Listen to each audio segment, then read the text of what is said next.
கர்த்தருக்கு ஸ்தோத்திரம். இன்றைய நற்செய்தி குற்றமில்லாத வாழ்க்கை வாழ வேண்டும்.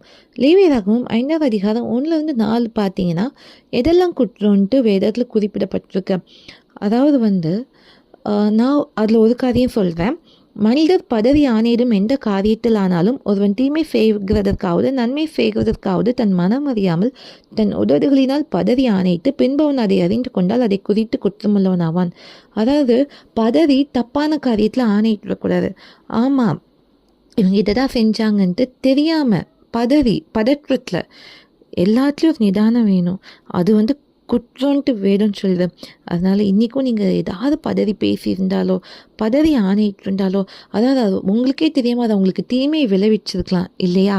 அப்படி இல்லாதபடிக்கு நம்ம ஜாக்கிரதையாக இருக்கணும். பதறி எந்த காரியத்தையும் செய்யக்கூடாது. நிதானமாக தான் இருக்கணும். அதுக்கு முன்பாக கர்த்தர்கிட்ட ஞானம் கேட்கணும்.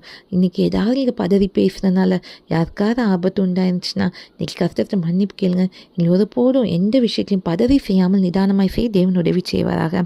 எங்கள் அன்பின் பரலோகப்பிதாவின் அருமையான நாளுக்காக வேலைக்கு நன்றியப்பா. ஒரு நாளும் நாங்கள் பதவி எந்த காரியத்தையும் செய்யாமல் இருக்கணுமையா.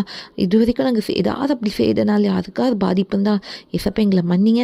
இனி ஒருபோதும் அப்படி இல்லாதபடிக்கு நாங்கள் குற்றமில்லாத வாழ்க்கை வாழ உதவி செய்யுங்க. ஏசுதாம் சிக்கலிச்சு நல்ல பிதாவே, ஆமேன். குற்றமில்லாத வாழ்க்கை வாழ வேண்டும்.